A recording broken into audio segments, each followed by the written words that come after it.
¿Cuándo empezó la decadencia de Venezuela? ¿Empezó con Chávez o empezó desde antes? ¿Se da por un tema cultural o hay otras razones? ¿Cómo es vivir en Venezuela hoy en día? ¿La única esperanza de tener un futuro mejor para los jóvenes es salir del país? Todas estas preguntas y más van a ser respondidas por nuestros invitados de hoy, John y Gustavo, venezolanos ambos, para que de primera mano nos cuenten qué es lo que sucede allí. Así como hablamos sobre China, hoy en Tertulia Ermitaña toca capítulos sobre Venezuela. Más adelante hablaremos sobre Cuba y Corea del Norte.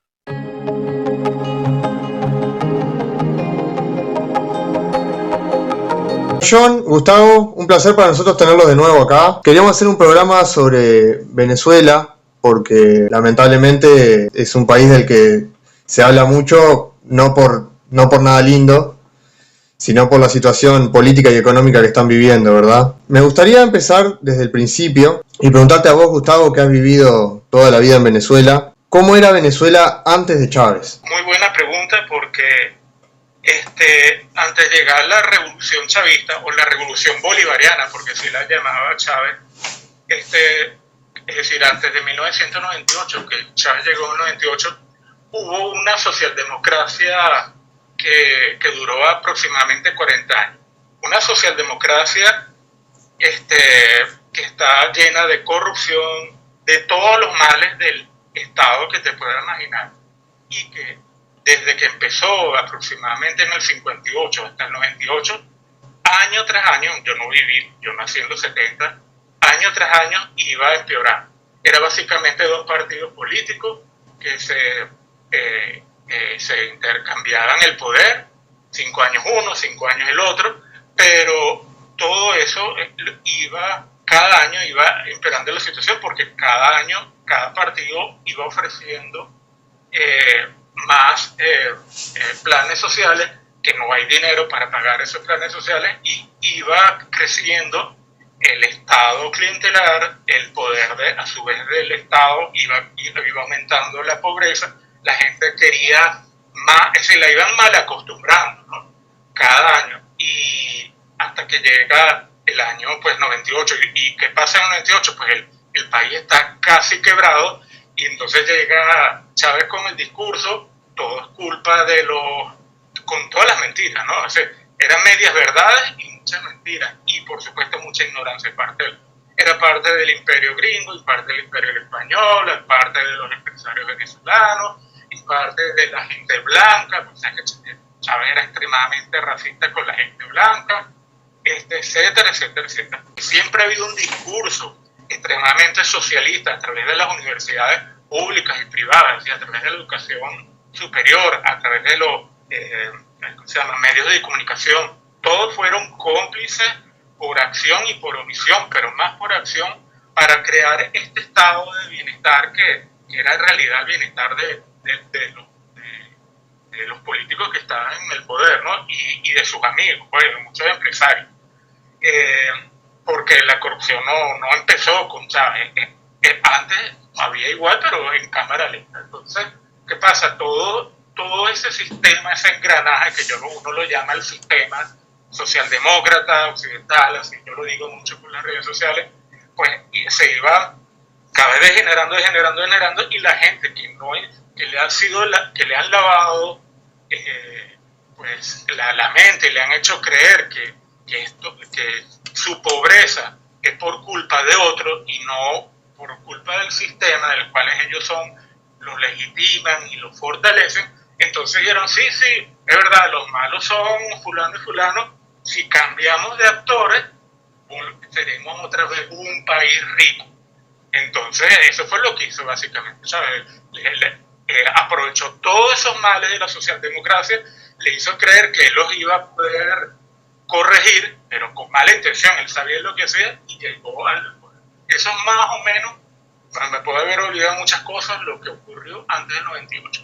John, vos que has viajado por diferentes países de Latinoamérica, ¿por qué crees que en Venezuela se aceleró tan rápido la revolución socialista? ¿Crees que hay un tema cultural? O sea, hay un tema de que los venezolanos en general tienen más tendencia hacia sistemas colectivistas que el resto de Latinoamérica, o le das otra explicación distinta? Hola, ¿qué tal? Bueno, pues antes esa pregunta de primera mano me gustaría como que definir a qué llamamos acelerar el proceso, porque de pronto yo pienso que no fue un proceso rápido. Pienso que en otros países de Latinoamérica puede llegar a ser mucho más rápido incluso. Tanto el proceso de instalación del sistema, digamos, del sistema de gobierno, como la destrucción de las arcas del país, de la plata, que digamos viene a ser lo que todos están buscando, la mejor manera de hacer dinero o bien de redistribuirlo. Eso para empezar, como que establecer parámetros. ¿A qué le llamamos rápido o a qué procesos fueron más lentos? No sé. Y luego la respuesta corta es no. No creo que haya ningún tipo de implicación biológica, social o cultural en cuanto a la implicación de ningún tipo de sistema, de nada. Yo creo que si tú pones a los suecos, a los polacos, a los rusos, a los venezolanos, a los caribeños, a los de donde sea, a pasar las penurias que los hace pasar estos sistemas políticos, van a hacer las mismas cosas. Creo que muy en el fondo todos somos seres humanos, tenemos ciertos instintos que tratamos de preservar y actuamos, digamos, de maneras muy similares ante situaciones de estrés, situaciones de violencia, situaciones de que no tienes para darle de comer a tus hijos. Eso es lo que yo creo. Gustavo, ¿vos coincidís con eso? Yo creo que aquí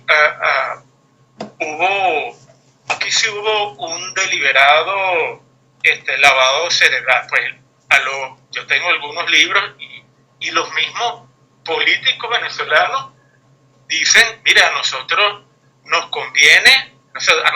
conviene que la gente sea, esto antes del 98, discursos políticos para explicar, yo no había dicho lo siguiente, antes del 1998 era básicamente dos partidos políticos, AD, que se llama Acción Democrática, y COPEL, que bueno, la sigla lo olvidé el significado, pero básicamente uno era blanco, el AD, que eran los adecos, y los copellanos, que era el color verde. Ambos adecos eran socialdemócratas y los copellanos eran socialistas.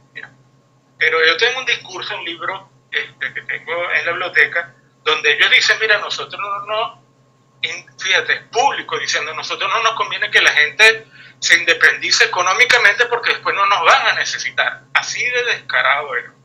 Pero es que eso era público y notorio, entonces,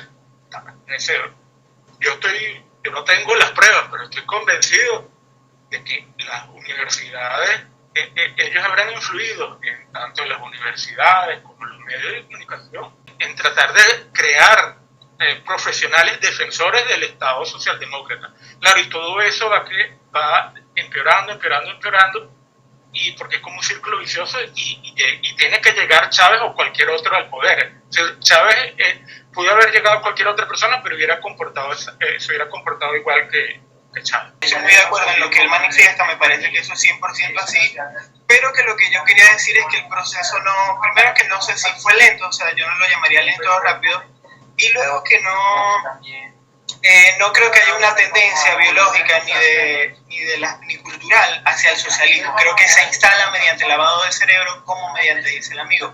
Porque, digamos, eso, por otras razones que me parecen obvias, pero principalmente eso, hay factores culturales para que las personas tengan tendencia a ser socialistas, a vivir peor, porque, digamos, viven peor que otras naciones. Pero que obviamente se tiene que instalar mediante lavado de cerebro y en cierto punto hasta con el uso de la fuerza, porque la gente no quiere mentir, la gente quiere que le dejen vivir, que le dejen ejercer su proyecto de vida personal. Entonces, claro que tiene que haber un lavado de cerebro para que la gente haga una marcha para que les cobren más impuestos.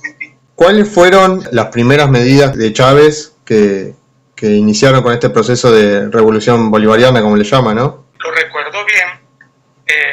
Lo primero, eso fue como una especie de estampida de nuevas leyes y decretos, porque cuando llega Chávez al poder, él no tiene el Congreso, digamos, el Congreso había mucha oposición, así que, como pasa en muchos países, él tiene que gobernar a punta de decreto.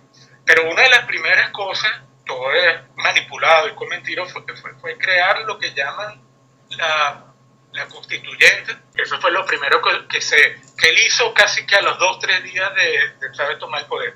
Convocar una constituyente para cambiar la Constitución Nacional, y la Constitución entre comillas, se discutió durante un año y prácticamente en el 98 para el 99, casi que llegando al 2000, un poquito antes, se aprobó esa constitución, que es la constitución de hoy en día, la constitución bolivariana, es de 1999, pero creo que es como de diciembre, algo así, y eso fue casi que lo primero que él hizo, ¿no? Aparte de eso, bueno, otro montón de decretos, como por ejemplo, como él es militar, él quería lavarle la imagen de que los militares son gente honrada, sobre todo sus amigos militares. Entonces comenzó a crear un montón de planes que llamaban que sí, Bolívar 2000, donde tú veías militares que no saben, perdona la grosería, un coño sobre ingeniería construyendo un puente. Entonces, pero todo era fingido, Max, todo era para parecer eso fue algo que hizo Chávez muy bien, todo era siempre con una cámara y que estuvieran presentes con los medios de educación para que la gente creyera que, oye, sí, se están haciendo algo, pero yo que lo viví hasta el cansancio, una vez apagan las cámaras, el minuto que va a aparecer para el noticiero, después la gente se va y se va para su casa. Eso fueron los primeros que él colocó. Más o menos como está ocurriendo en Chile, que apenas llegó se presentaron las protestas, era convocar una constituyente, cambiar la constitución, yo sé así, y para tener más poder y control sobre la gente y decir, bueno, cualquier cosa que nosotros hagamos, lo dice la constitución, pero una constitución absolutamente comunista, socialista. Eso fue de lo que yo recuerdo, ¿no? Hay muchas más cosas, porque de esto, te puedo decir, estamos hablando de una década y pico, ¿no? Antes de que todo, desde ese comienzo del 2000, un montón de cosas. John, desde acá, desde afuera, porque no es lo mismo, ¿no? Que te cuente un noticiero de acá de Uruguay a vivirlo o a tener familiares ahí o lo que sea, ¿no? Desde afuera como que dio la sensación de que desde que murió Chávez y asumió Maduro, como que todo se fue más al carajo y que aumentó mucho la violencia. Primero quiero saber si desde tu punto de vista fue así, y si fue así, si crees que es porque Maduro como dirigente es aún peor, o crees que fue simplemente una consecuencia del arrastre de todo el sistema socialista bolivariano, ¿no? Mira, sobre el tema de la violencia, yo pienso que es utilizado por los regímenes totalitarios activamente como un medio de control de masas. Permitir a la delincuencia ejercer su profesión, entre comillas, para someter a las personas, para que las personas empiecen a tener miedo del prójimo, empiecen a salir menos. Pasa que cuando tú lo ves, tú ves cómo se ven esas cosas en vivo y directo, entonces tú te das cuenta que ya, digamos, o sea, yo que soy viajero, no es lo mismo recibir un aventón, ¿no? ¿Me entiendes? Un aventón de una persona en una ciudad de la Venezuela del 2014, 2015, 2016, que tú estés en una calle de otro país de pronto con menos índice de violencia. Entonces, esos son factores que a mí me parecen importantes, para el control de masas, y que pienso que el gobierno lo sabe, lo considera y lo utiliza. También hay un tema con las cárceles muy interesante respecto a los regímenes socialistas, y pues a la clásica línea de que pobrecitos los delincuentes, de que la pobreza es que no tienen cómo, es que la gente de dinero, es que ellos tienen, entonces podemos ir a quitarles. Y, o sea, si desde el gobierno central lo que promueve mediante propaganda, activa y pasivamente, es ese tipo de líneas de pensamiento, entonces estás ocupando la situación de que el que se siente que tiene menos en derecho, que el que se siente que tiene menos, se va a sentir en derecho de ir a quitarle al que él siente que tiene un poco más, ¿me entiendes? Al empresario, al productor, al extranjero, o al que tiene un poquito más. Acá se empezaron a llegar noticias, capaz que ya pasaba de antes, ¿no? Pero de varios asesinatos cometidos por la no sé cómo le llaman, la policía bolivariana, guardia bolivariana, no sé bien cómo le llaman, asesinatos directos, o sea, que asesinaban personas en la calle, ya gobernando Maduro, ¿no? No sé si eso con Chávez también sucedía. Yo quisiera destacar algo, y es que a las cosas hay que darle una narrativa, ¿verdad? Porque, por ejemplo, en este caso, mire, te voy a contar lo que yo considero es la narrativa de esa situación. durante el gobierno de Chávez y sobre todo el principio de los gobiernos de Chávez, el proceso de instauración del sistema de gobierno, ¿verdad? Estaba en la fase de torcer a las personas, de llevarlas a su mínima expresión, de desnaturalizarlas, de romperlas, ¿verdad? Entonces vos tenés que hacer las cosas que te comentaba, hacer que la gente viva con miedo del prójimo, no sienta confianza, no quieran agruparse entre ellos, ¿me entiendes? Tenés que separarlos porque son más fáciles de vencer, ¿no? Luego de ese proceso, en medio de ese proceso, tú le das alas a las bandas delictivas, inclusive a las finanzas, si tienes que para que vayan a robar, ¿verdad? Haces una policía corrupta. Hay un tema muy interesante con la Policía Nacional en mi país. En mi país no había Policía Nacional hasta que llegó el gobierno de Chávez y dijo, vamos a hacer una Policía Nacional. ¿Entiendes? Luego de que eso pasa, tú tienes esa cuestión, empiezas a formar megabandas delictivas que empiezan a hacer secuestros y se financian demasiado. Luego llegó un punto en Venezuela donde al gobierno eso se le salió de las manos. Y es que eso pasa, no es la primera vez. Se le sale de las manos la delincuencia, pierden capacidad de confrontarlos directamente.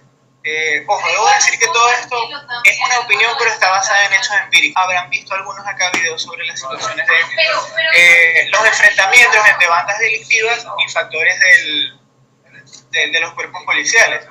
Entonces, en esa situación, la delincuencia se está saliendo de control. ¿Qué hace el gobierno? Crea grupos supremamente represivos, inclusive contratando parte de esta delincuencia, ¿me entiendes? Pasándolos a su lado y poniéndoles un uniforme.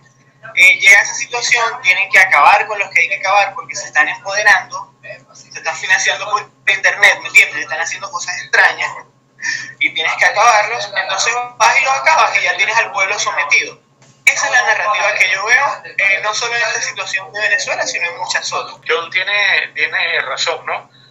Una de las cosas que hizo, que yo veo que se repite en casi todos los países de América Latina, en mayor o menor grado también en algunos países de Europa, que a mi manera de ver están aplicando las mismas técnicas de Hugo Chávez o de la Revolución Bolivariana, porque no eran de él, no creo que él haya tenido esa capacidad. Yo creo que él se instruyó, aprendió de técnicas cubanas, árabes, iraníes, rusas. Pero, por ejemplo, una de las cosas que aquí había aparecido en Venezuela era como grupos paramilitares al servicio del gobierno y, por supuesto, del régimen chavista para generar miedo dentro de la población. Es decir, si llegaba a aparecer alguna marcha de gente decente, opositora, entonces llegaban esos grupos de choque, te lanzaban piedras, te lanzaban, te disparaban directamente a matar. Y lo creó Chávez definitivamente. Lo que ocurre es que hay otra cosa que pasó que no era tan evidente, pero es decir, no se veía tan frecuente durante la época de Chávez, porque Chávez hizo una cuestión que ocurrió, que es la siguiente. Él quemó todos los activos de dinero del que tenía el país, con tal de regalarle dinero a la gente pobre y lo siguiera apoyando electoralmente. A través de venta por ejemplo, había una refinería que tenía Venezuela en Alemania y las vendió. De repente agarraba y con ese dinero entonces creaba un plan social para que la gente votara con él. ¿Sabes qué es lo que pasa? Que casi que justamente cuando él murió de cáncer en el 2012 ya no había nada que vender de Venezuela. Entonces la pobreza aumentó y se disparó. Entonces, ¿qué es lo que ocurre? Que la gente comienza a protestar y a protestar más. Entonces, bueno, ya gracias a Dios, ya él no estaba aquí, pero entonces a Maduro lo único que le queda, y yo me imagino que lo hubiese hecho Chávez si hubiera estado en vida, es atacar mucho más agresivamente a todo aquel que se rebele contra el régimen chavista. Entonces, lo que hizo Maduro, en mi manera de ver, lo hubiese hecho también exactamente Chávez, porque, bueno, cómo controla a la gente que comienza a pasar hambre, como el que está de desempleo, ese que no consiguen trabajo, y a la final la gente ocurre lo que ha ocurrido, que tú debes saber, que ha habido una inmigración dicen de cerca de 6 millones de venezolanos que se han ido desde el 2012, 2013 hasta el 2022 porque bueno, por la falta de, por eso te voy a decir, por la pobreza, porque que no se consiguen alimentos. Y bueno, entonces ha bajado, digamos, ese choque entre el gobierno y la gente, porque la gente dice, o morirme de hambre o me voy para otro país, o pelear con él para que me mate. Entonces prefieren irse a otro país para no morirse de hambre, porque no te quedan muchas elecciones. Bueno, estaba haciendo un análisis acá de todo lo que habían dicho y es interesante, ¿no? Desde la creación, o sea, Chávez viene, como quien dice, tomando un poder, ¿no? Con mucho respaldo, porque, o sea, antiguamente, como había dicho Gustavo, que ya venía con una socialdemocracia muy corrupta. Entonces, va cualquier persona, que la gente busca un cambio. Entonces viene cualquier hijo del vecino y dice cualquier bolazo y empieza a citar los discursos socialistas o comunistas de echarle la culpa al otro, y la gente se agarra, porque, o sea, ya está mal la cosa, bueno, vamos a agarrar a este, que parece coherente con lo que dice, porque, o sea, pero es una incoherencia tras otra. Sale una incoherencia y entra en otra peor, o igual o peor.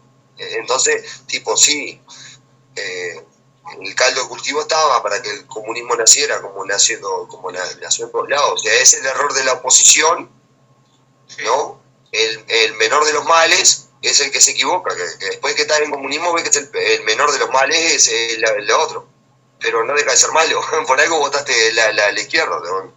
por un cambio, como dicen muchos, ¿no?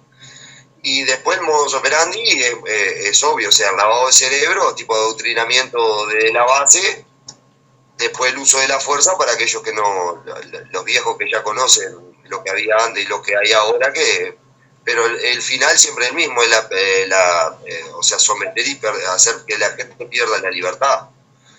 O sea, uno entrega la libertad mediante el adoctrinamiento, el lavado del cerebro, y a lo que no, fuerza, represión, es clarito. O sea, se llega o se llega. Y después el mío entre los ciudadanos, eso es interesante, ¿no? Porque, o sea, con el único que vos podés hacer fuerza para contrarrestar al poder es con tu semejante, ¿no? Con tu semejante, digo, en el sentido de la misma casta, o sea, están los políticos y estamos nosotros. Entonces, si hay algo que está mal, ¿qué hacemos? Bueno, podemos juntarnos. Pero ahora, si entre nosotros hay desconfianza y yo tengo miedo de protestar y resulta que yo voy a trabajar y me roban, y ahora estoy en fuego cruzado. Soy víctima de la delincuencia y al mismo tiempo soy víctima del Estado. Entonces vos estás en un fuego, cualquier trabajador promedio está en un fuego cruzado. O te compras un vehículo, o te lo sacan, ponelo porque no pagaste patente, o te lo roban porque hay delincuencia. Entonces siempre estás en ese círculo que querés progresar, querés subir en la escala social trabajando como nos dicen siempre, pero resulta que te matan impuestos, te joden la vida y después te joden la vida en los delincuentes. Entonces estás como poniéndote en una meta que nunca va a llegar porque siempre te están sacando escalones.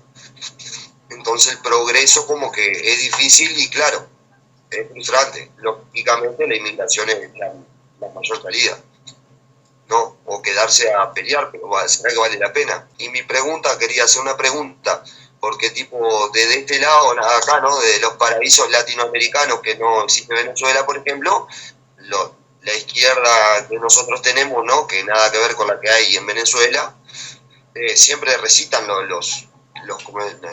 la gente que vota a la izquierda, tipo, que es por culpa de los otros, pero mi pregunta es, ¿qué hay en Venezuela de atractivo hoy para decir, bueno, está mal de este lado, pero tenemos algo bueno, tipo, por lo menos para ver, ¿hay algo rescatable?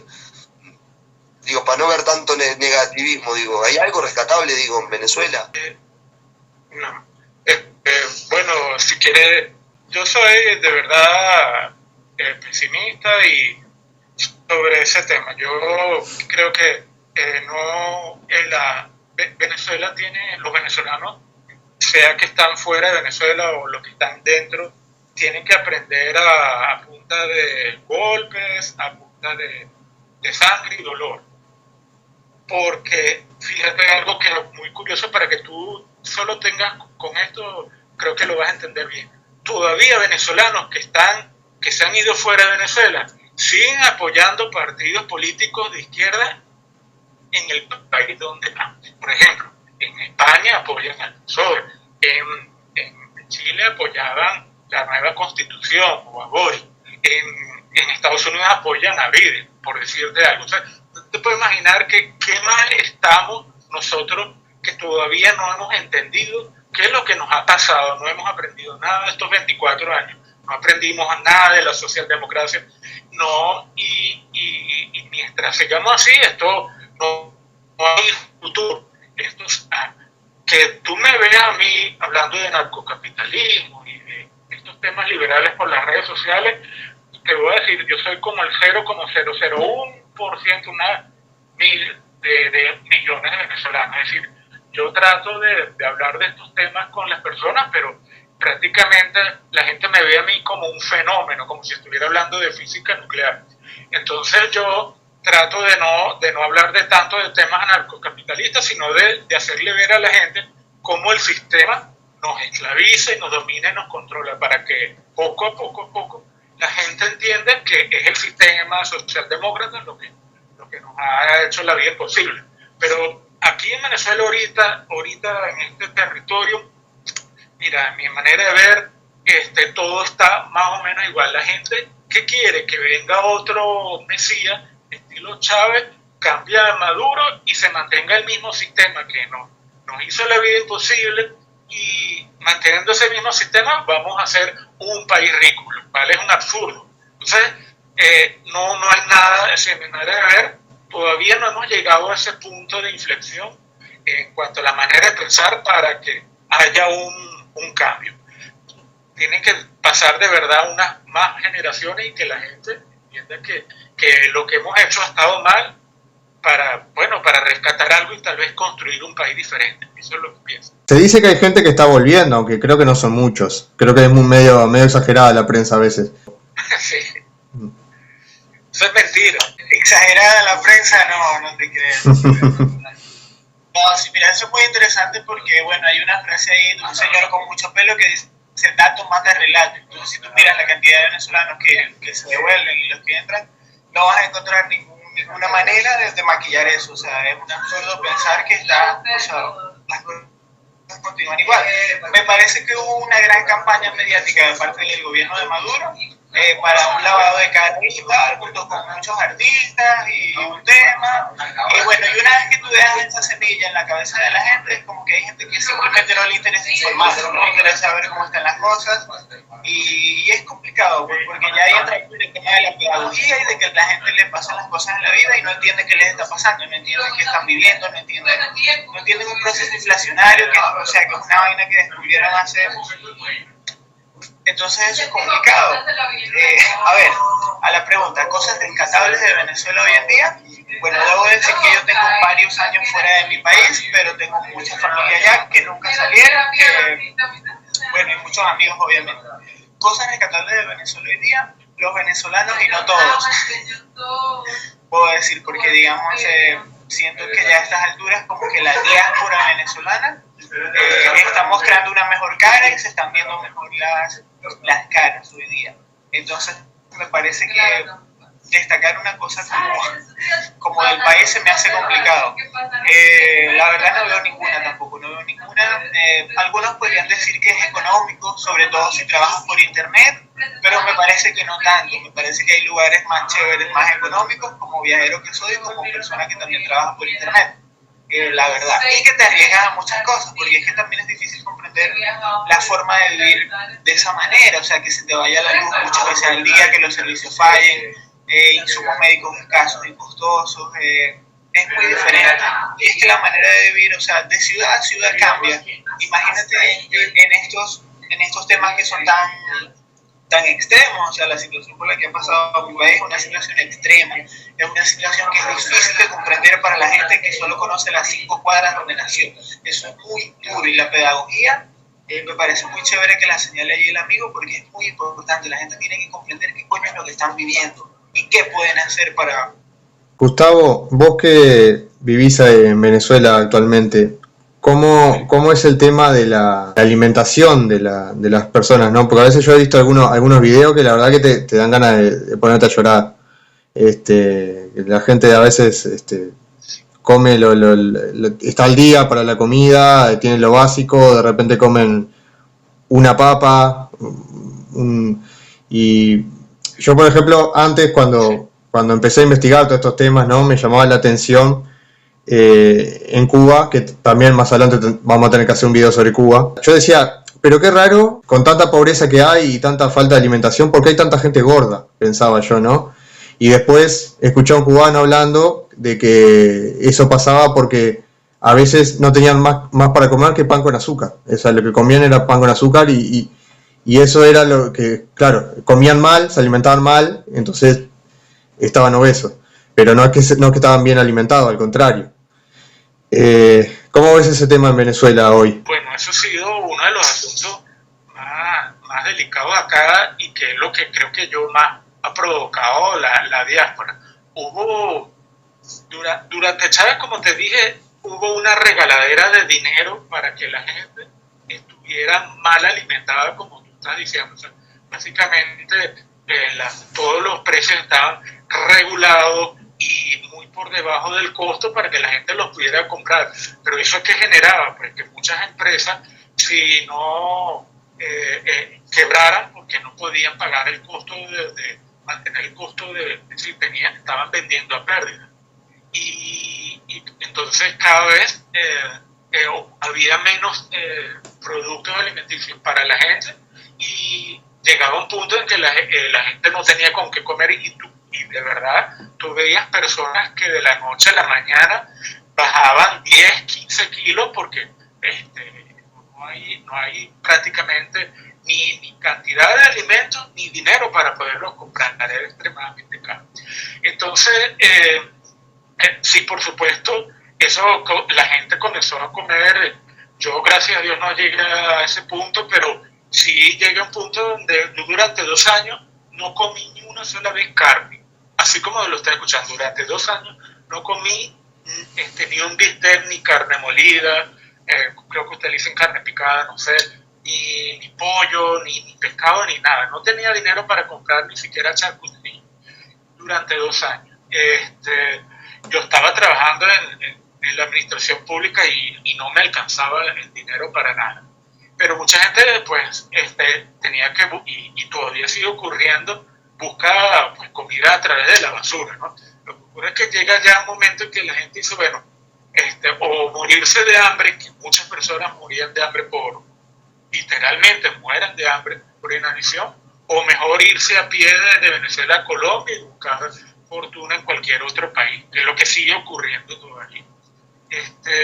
Después, lo que ha ocurrido, digamos, de hace como 6, 7 años para acá, es que el gobierno ha estado, pues, regalando, entre comillas, una especie de bolsa de comida, pero de muy mala calidad y que contiene básicamente puras harinas. Y como tú dices, la gente se está alimentando de harinas y de más nada, sin proteínas, sin vitaminas, sin minerales, sin alimentos de verdad nutritivos. Y claro, pero igual eso ha causado que no hay suficientes bolsas para tantas personas y también eso ha generado corrupción porque se revenden esos productos que son por debajo del precio de lo que se consigue normalmente en los automercados. Por cierto, productos que no se hacen en Venezuela, se hacen en Panamá, en México, bueno, y quién sabe cómo se habrán pagado eso. Uno se imagina que con droga, porque aquí Venezuela ya no produce nada de petróleo, pues las refinerías están totalmente por el piso, destruidas por los mismos chavistas, porque ellos son personas, pues, malintencionadas, envidiosas y sobre todo mal preparadas, que causaron que todas esas instalaciones se perdieran. Entonces yo me imagino que el gobierno lo pagará de finales de Chávez y de Maduro hasta acá a través de, bueno, droga o regalando oro que se consigue en el Estado Bolívar y cosas así por el estilo. Pero todavía sigue viendo un problema de alimentación gravísimo. Yo, por ejemplo, ahorita me alimento a través de una remesa, porque si no hubiese sido así, bueno, yo estaría comiendo como comía hace más o menos 5 años, que era solo arroz y pepino todos los días. Yo tengo una madre enferma y entonces yo a ella le daba arroz y queso. pero con la remesa, bueno, comencé a comprar más caro. Y esa es la realidad de muchísimas personas aquí en Venezuela. Y con el tema de los servicios básicos también es bastante malo, ¿no? He escuchado que de repente se cortaba la luz, te cortan la luz, te cortan el agua.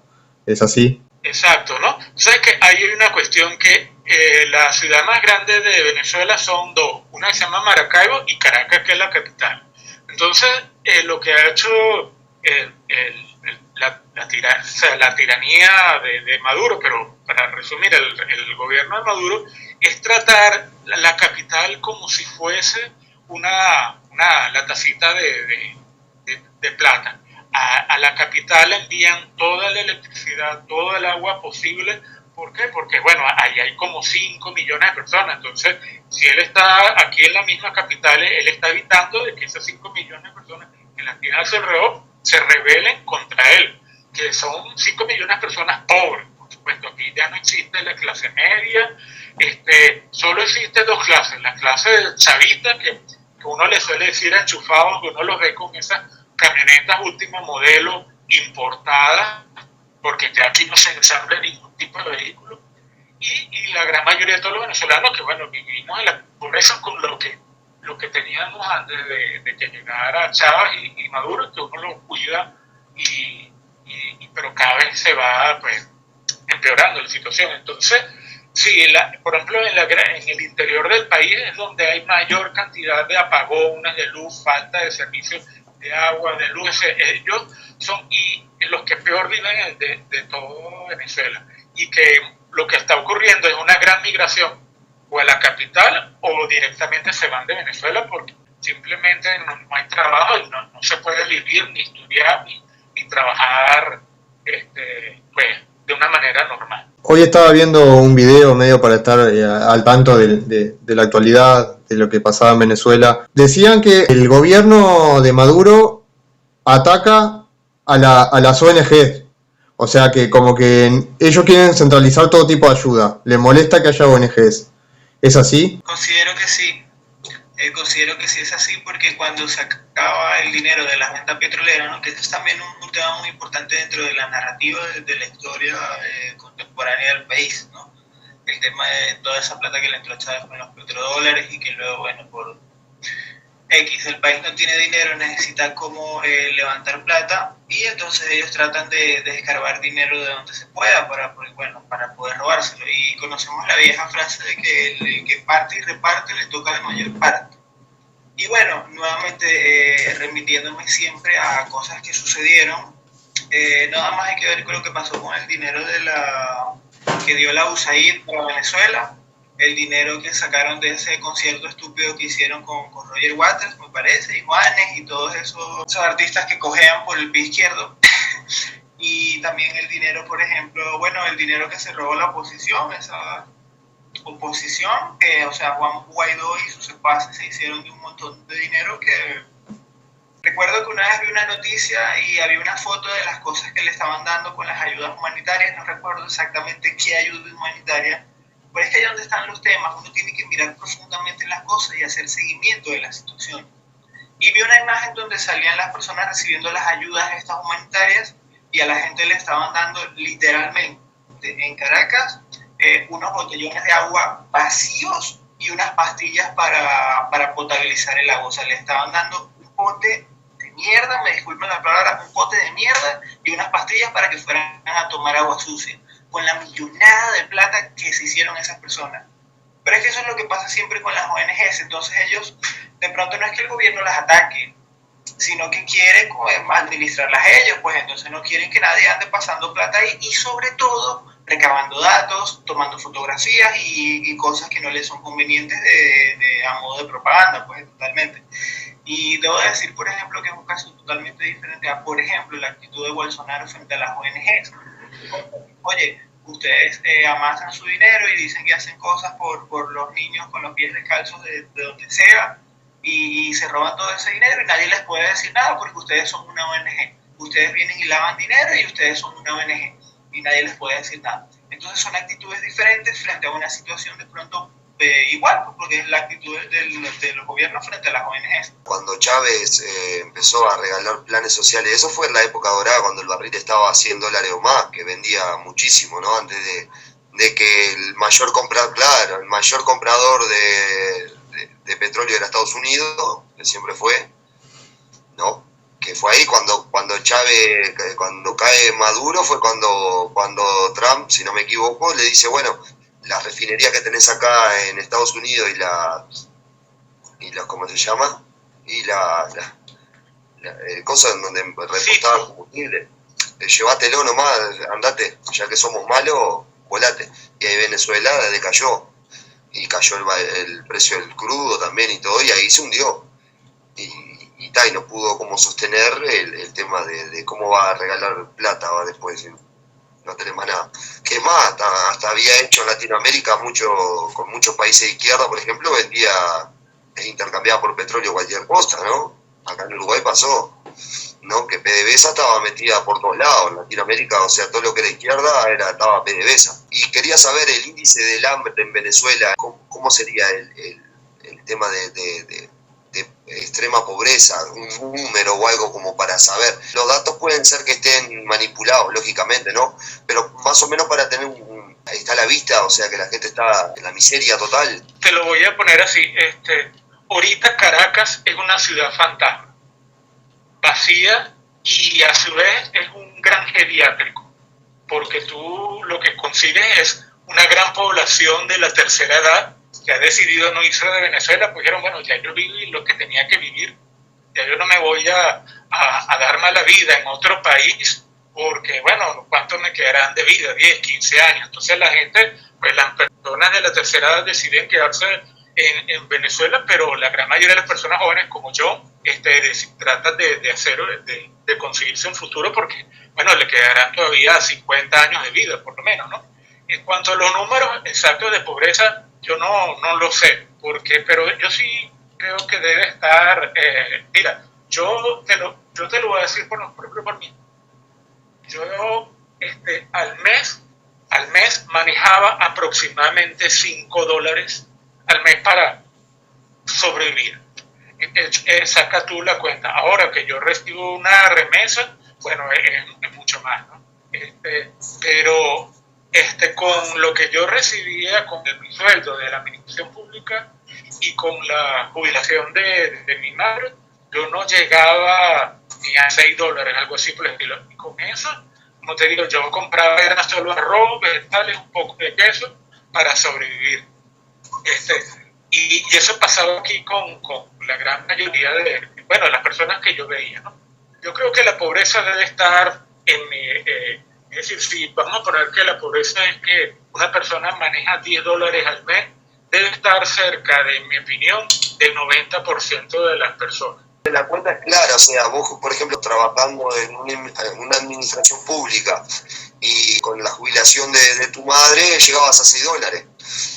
Y siendo trabajador, porque, o sea, no estamos diciendo que estás en la indigencia, estás trabajando y estás en la indigencia igual, o sea, creo que por más que trabajes, digo, ya los números hablan por sí solos, ¿no? O sea, no te da ni para cubrir lo básico.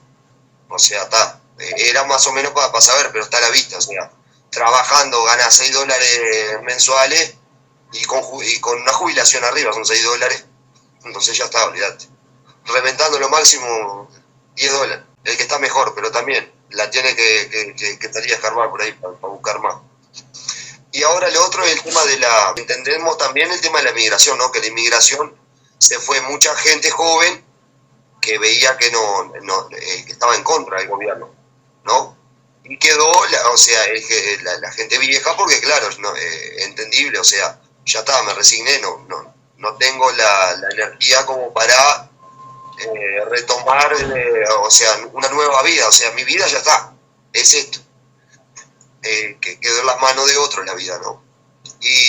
Pero entendiendo entonces que la gente, hay un apoyo, digo, de la población venezolana con lo que está pasando en sí, o sea, el Estado se siente tan invulnerable de cualquier cosa, o sea, porque entendemos esto, ¿no? Naturalmente cuando pasan cosas de este tipo, como lo que ustedes están recitando, la revolución de las personas, tipo es más fuerte, ¿no? O sea, pues no tenés dónde escaparte. O sea, estás pasando hambre, tenés carencia, no hay trabajo. O sea, estás en una olla a presión, entonces es natural que la persona reviente. Que entendemos también que reventó para irse del país muchas, ¿no? Pero, y la que quedaron, ¿cómo se gestiona eso?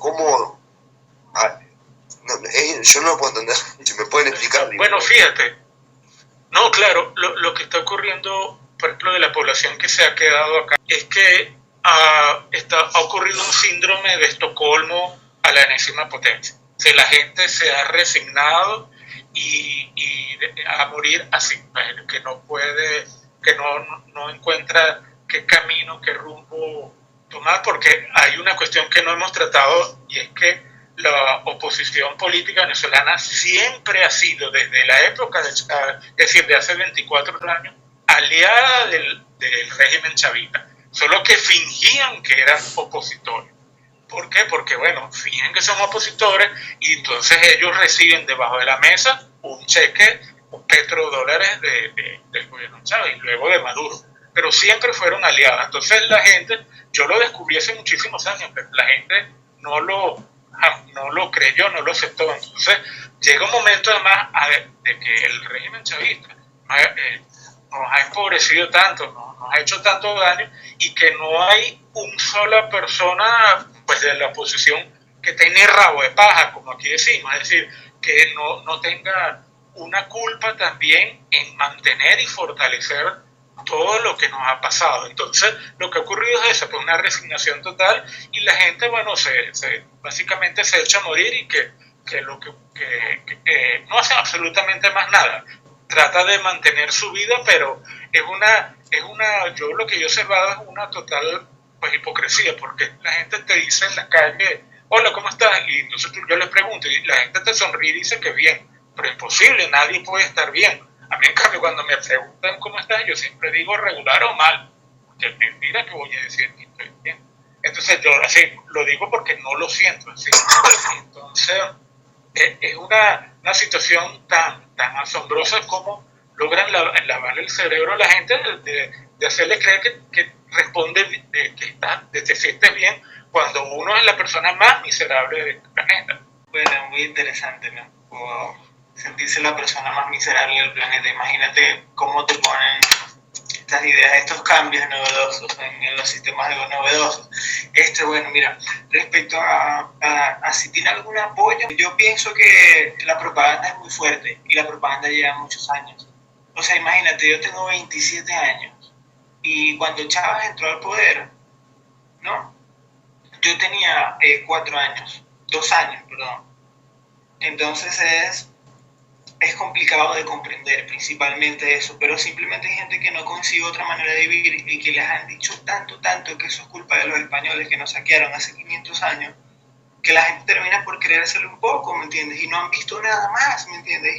Y nadie nunca les ha explicado nada, porque ¿quién se lo va a explicar? ¿En la escuela? ¿Donde van a hacer la escuela pública? ¿Qué es lo que les queda? ¿Me entiendes? O sea, si la gente está buscando cómo comer, ¿me entiendes? O sea, el poco tiempo libre que le queda, van a mirar un rato TikTok, ¿me entiendes? Y ya está, o sea, no les va a quedar tiempo para unirse y formar una rebelión, ¿me entiendes? Además de que las rebeliones que hubieron con poder ahí más o menos fueron avasalladas por el poder increíble que tenía el gobierno, tanto propagandísticamente como militar. Y habla específicamente, por ejemplo, el señor Oscar Pérez, ¿no? De que él inició ahí una supuesta revolución y no sé qué, unos dicen que sí, que no, que era un actor, que no sé qué. En todo caso, los acribillaron a todos en un cerro por allá en Caracas, y entonces, o sea, ante la pregunta de por qué la gente no se revela, es como que, bueno, hermano, están buscando para comer, y cuando les alcanzaba, ¿verdad?, para rebelarse, los acabaron, ¿me entiendes? Los acabaron y a nadie le importó, porque lo que sucedió, por ejemplo, con Oscar Pérez fue, considero yo, la primera ejecución que prácticamente el mundo vio en vivo y directo, porque yo lo vi por el Twitter, ¿me entiendes? La vaina del man que estaba tuiteando ahí que lo tenía, que él se estaba entregando, que no lo mataran, la gente mirándolo por fuera, y eso, hermano, o sea, que lo vieron, ¿qué tal, hermano? Eso es muy difícil, ¿me entiendes? Mucho más cuando tú lo ves desde la perspectiva individual, porque a mis 18 años, recién entrado a la universidad a estudiar una ingeniería, yo que iba a estar pensando en ponerme a pelear contra ese kraken llamado Estado. Yo agarré mis cosas y agarré mi camino, ¿me entiendes? Es lo más sano y razonable me parece personalmente, ¿no?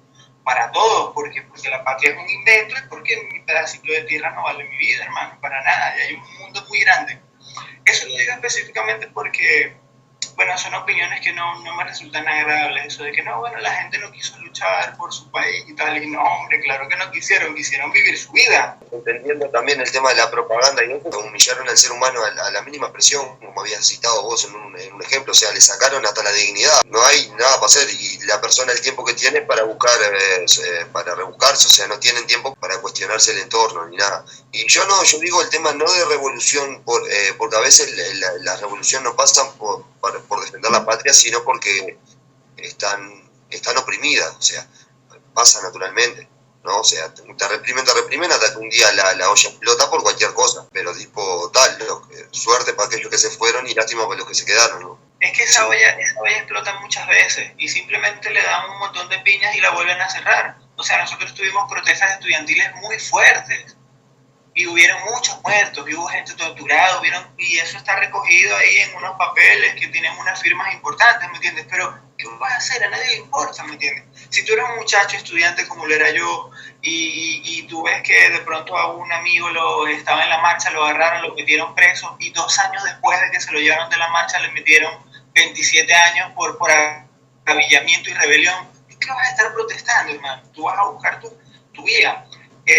Y sobre lo de las ollas de presión que dices, eso, mano, las ollas explotan, pero les caen a piñas y vuelven y las cierran, más nada, ¿entiendes? O sea, esa romantización de que hay, de que la rebelión popular, no, si tú a la gente no le das armas y los apoyas logísticamente en tierra y en aire, los van a destruir, como hizo Gaddafi con su gente que le dio fósforo blanco, ¿me entiendes? O sea, los van a desconectar en miseria sin pena y sin asco. Lo de las ONG que me había quedado para atrás, el tema de las ONG, que sí, que las ONG, en el caos que vive Venezuela, tenés 2 ONG, una que ayudan y otra que roban. En todos lados, ¿no? Es obvio, aparece la oportunidad, ¿no? O sea, abrimos una ONG y aparece cantidad de plata y digo, y si ya son miserables, o sea, le damos nada, como dijiste vos, o sea, le dieron un tarro vacío con unas pastillitas de cloro, ponerle que sean para potabilizar el agua y bueno, capaz que tenían cantidad de plata como para hacer una diferencia a esas personas, ¿no? Pero tipo, como ya son miserables, ¿qué vale la pena si ya está? Vamos a hacerla para nosotros. Yo quería preguntarles, cuando ahora, hace relativamente poco, se aceptaron las transacciones en dólares en Venezuela, si hubo un mejoramiento de la economía con esa medida. Mira, no es que haya una mejoría como tal. Lo que ocurre es que el mismo régimen chavista de Maduro pues,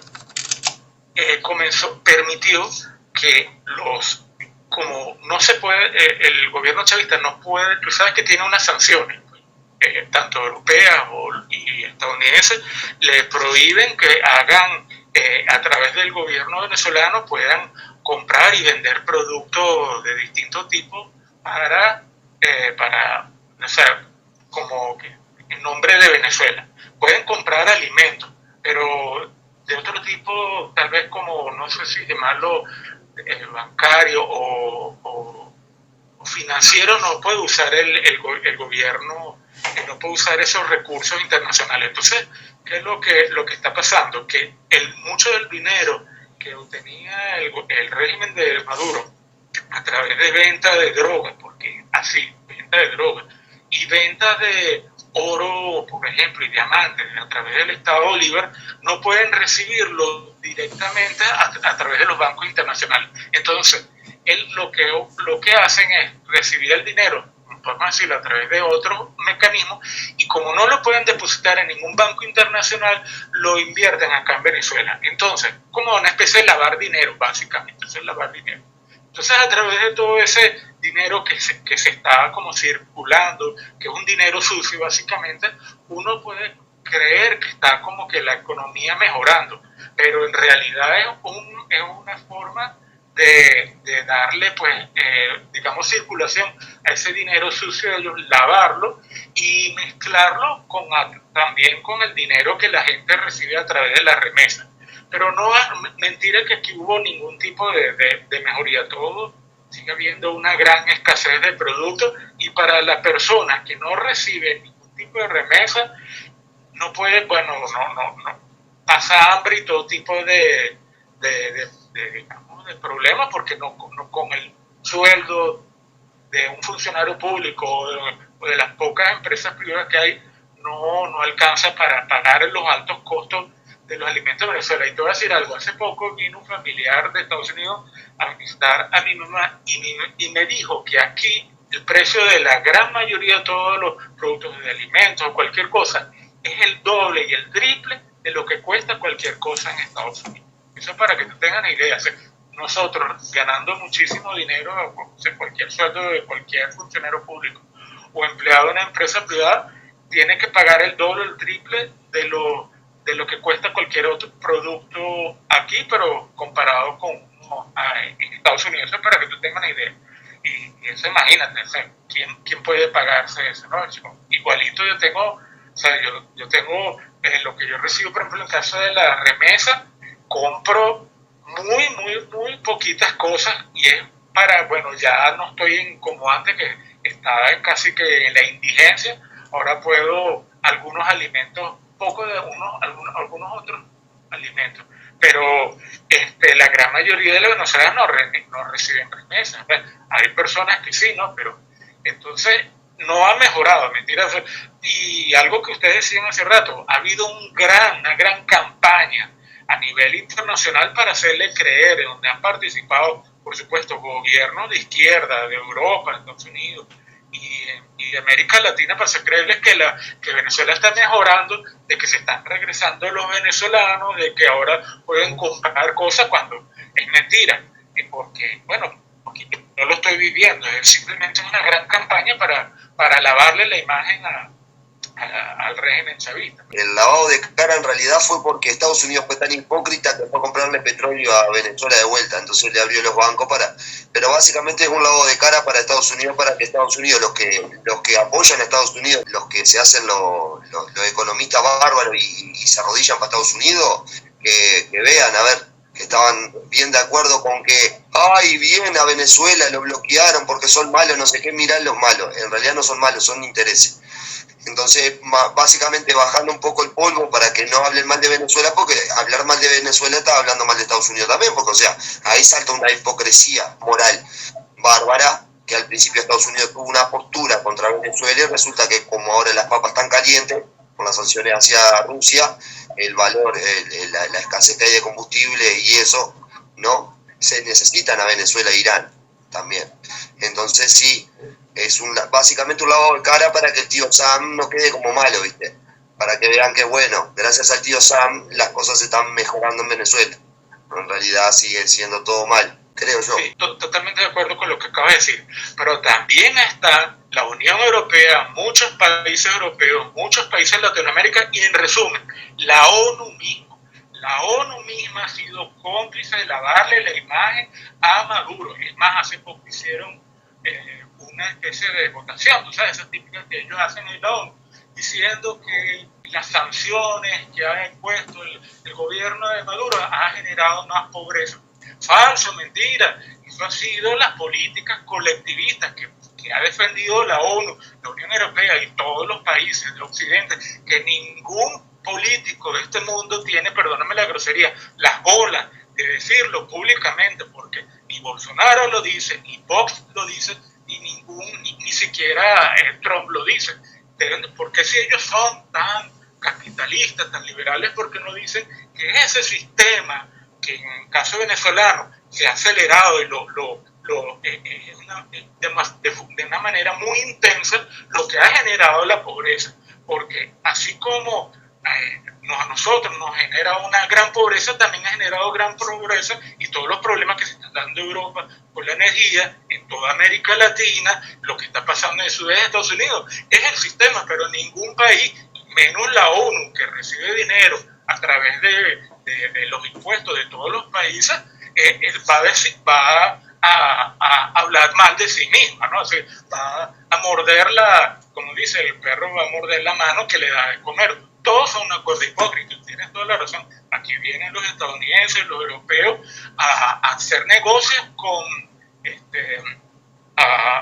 con Maduro y a lavarle la cara. Y eso no solo ocurrió con Maduro, con Chávez. Lo que pasa es que tal vez ustedes eran un poco más jóvenes y no estaban tan conscientes, ¿no? Pero yo lo viví, aquí vivía la gente de países europeos y cualquier representante estadounidense haciendo negocios con el régimen chavista, y ellos sabían que Chávez era comunista, pero claro, no hay nada mejor que hacer un negocio con un tirano bananero, porque tú puedes, como acaba de decir John, el que parte y reparte se lleva la mejor parte, entonces todos salen ganando. Los gringos, el sistema, los empresarios aliados a esos países, empresarios de aquí, muchísimos aliados del régimen. Entonces es una gran mafia donde están todos metidos, y por supuesto, vuelvo y repito, la ONU. O sea, una cosa tan desagradable, tan asquerosa, que la gente de uno lo menciona y yo creo que ustedes en Uruguay, en Argentina, no están conscientes. Es decir, yo pocas personas a través de las redes sociales tienen el discurso que tengo yo y unos cuantos amigos venezolanos que piensan más o menos yo, diciendo, miren, el verdadero cáncer, el origen de todo esto, no ha sido Chávez, porque Chávez era producto del mismo sistema. Podemos cambiar a Chávez o a Maduro y el sistema va a seguir igual, porque quien defiende este sistema es la ONU, y todos los países en los cuales viven de este estado clientelar, al cual le roban las riquezas y las ganancias a la gente que trabaja, y ellos, como acaba de decir John, el que parte y reparte se lleva la mejor parte. Ese es todo el negocio. John, yo quería preguntarte a vos por el tema de las criptomonedas. Si ves, por ejemplo, vos que tenés familiares allá o amigos, y si ves que también la gente lo usó como un método de escapatoria al sistema económico, como una forma de salida para por lo menos poder mantener lo poco que tienen, ¿no? Sé que Venezuela es de los países que más ha adoptado el tema de las criptomonedas, al menos acá en Latinoamérica.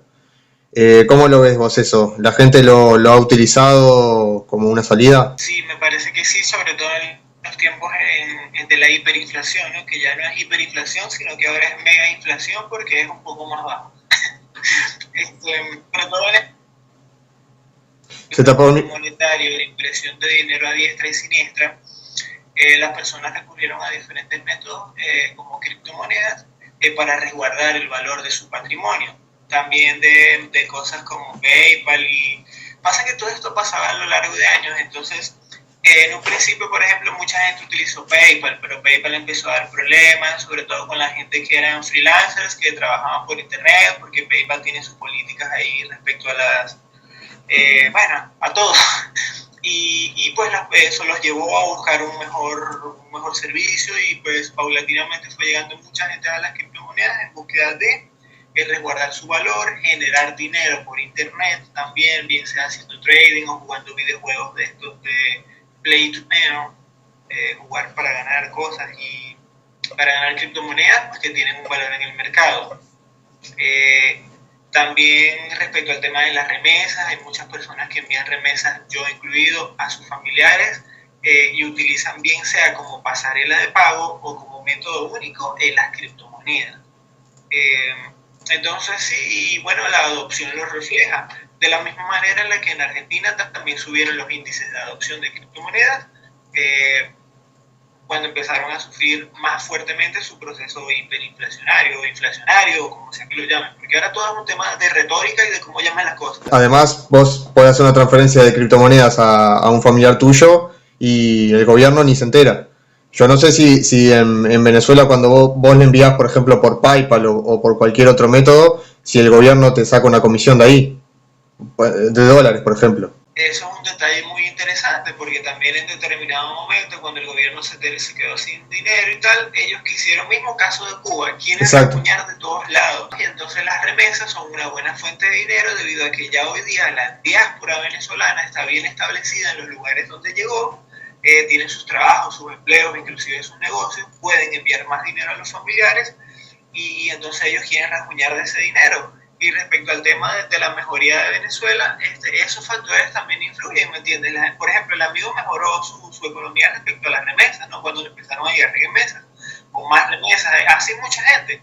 Entonces Entonces esos factores han hecho que de pronto el venezolano de a pie haya podido acomodarse un poco más. O sea, la gente o corre o se encarama o perecen, ¿me entiendes?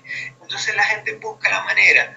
Es increíble la cantidad de presión que puede soportar una sociedad de la mano de sus verdugos.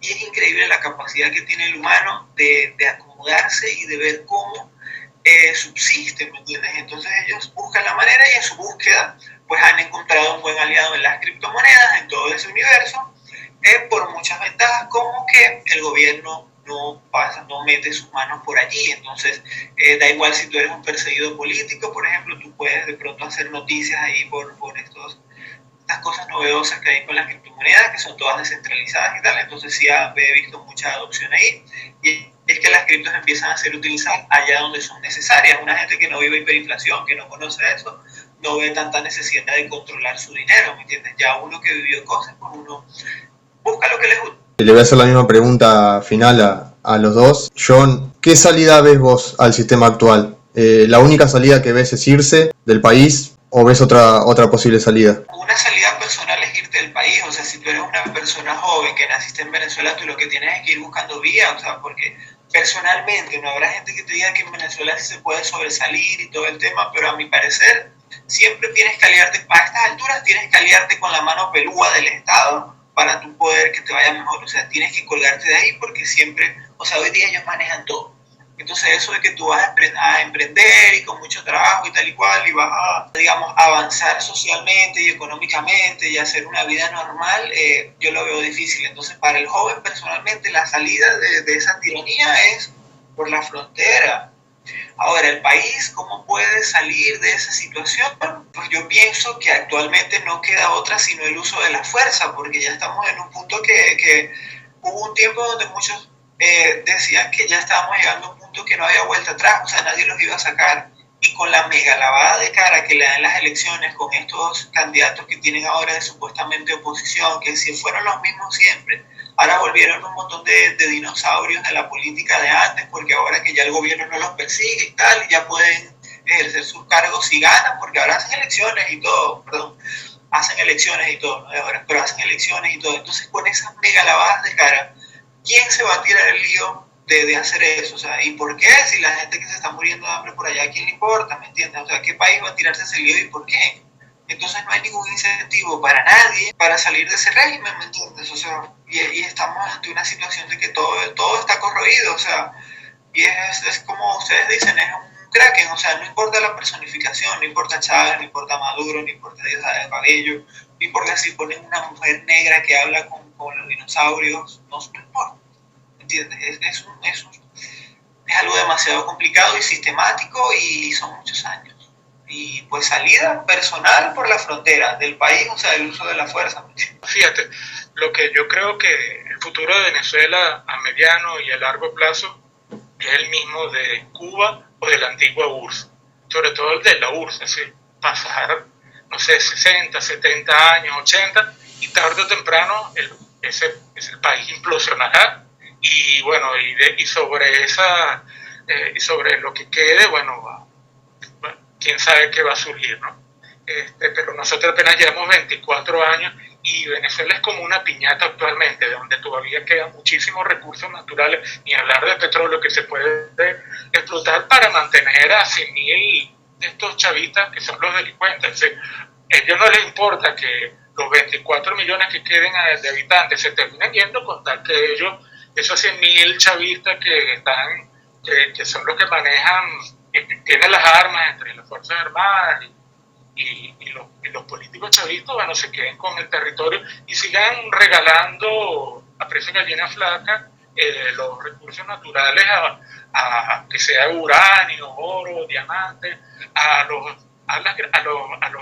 todos los países del mundo, Estados Unidos, Europa, los iraníes, los rusos, etcétera, los chinos. Entonces ese es el futuro que yo veo. Si todavía este país le queda muchísimos años para terminar de implosionar, pero que una salida por las buenas, bueno, yo no he sido una solución pacífica, imposible. Y en cuanto a que haya un cambio de gobierno, como tiene como dice John, a través de las armas, bueno, va a ser un cambio básicamente de actores. Si todos los militares y todos los políticos tienen una ideología marxista de izquierda y supongamos que le dan un golpe de Estado a Maduro, ¿qué es lo que van a aplicar? La misma sistema que estaba antes, tal vez un poco más suave o ligero, tal vez, pero básicamente es repetir el ciclo en lo que ha estado Venezuela los últimos 100 años. Es decir, no hay salida. Como dice John, lo mejor es irse de Venezuela y a otros países donde tú crees que puedes tener una mejor vida que acá. Eso es lo que yo pienso. Yo quería decir nomás que el tema del cambio tendría que ser interno y tendría que ser principalmente por ayuda de los militares. Que lo que pasa es que también el lavado del cerebro por esos lados es hacia la bandera y no hacia a la gente que vive en el país. Entonces defienden una bandera y no defienden a la gente. Y ahí es donde está el problema. Entonces, cuando alguno empieza a cuestionar ahí para dónde tienen que apuntar las armas, si para el pueblo o para el que dirige el pueblo, yo creo que ahí vamos a empezar a andar bien. Hay que empezar a apuntar para arriba las armas, no para apuntar para abajo. Porque como decía aquel, capaz que entra uno de como está la doctrina izquierda, está arraigada, entrará uno peor o mejor, pero tipo, ya a esta altura del campeonato, que si hay un golpe militar, bueno, puede ser, bueno, hay por lo menos una esperanza de que pueda hacer algo diferente. Pues ya está, si está la cosa mal, digo, bueno, peor no creo que esté. Lo peor es que explote Venezuela, lo peor, creo yo, no quiero ser tan pesimista, pero tipo, lo mejor que puede haber ahora es que se rebelen los militares, que se den cuenta que lo que le están haciendo a la gente, los policías, todos, que empiecen a mirar cómo está el pueblo y si es digno que viva así, y que empiecen a apuntar las armas para otro lado. Y muchas gracias. Eso es muy complicado porque los policías ellos son privilegiados del Estado, ellos se benefician de ese sistema. Eso es el tema, o sea, eso es también un poco idealizar y pensar que vivimos en una película, eso no va a suceder jamás, porque ellos te nutren de eso. 2 minutos finales cada uno para decir lo que quieran decir. Bueno, muchas gracias por esta invitación, espero que haya servido de ayuda, estoy siempre a la orden y bueno, les deseo lo mejor y espero que esto haya ayudado y a muchos latinoamericanos a no repetir los mismos errores que hemos cometido los venezolanos de hace 80 años por lo menos. Bueno, muchas gracias por la invitación, me parece muy chévere participar en estas cosas porque me estoy interesando mucho por el tema de la pedagogía, porque me parece muy chévere explicarle a las personas, o digamos desde nuestra perspectiva, desde nuestra opinión, qué es lo que está pasando en su vida, o sea, porque las personas no tienen conciencia, a veces tienen una conciencia un poco corta del mundo que les rodea y no comprenden bien cómo decisiones políticas pueden afectarles duramente en su vida y no comprenden lo difícil que es retomar la libertad una vez perdida. Hay que enseñar a las personas sobre cómo el Estado no se hace más pequeño, o sea, solo tiende a hacerse más grande, más grande, más grande, más grande. Y cuando te das cuenta y dices, oye, quizás debería hacerlo un poco más pequeño, quizás se está metiendo muy adentro de mi vida, ya es demasiado tarde.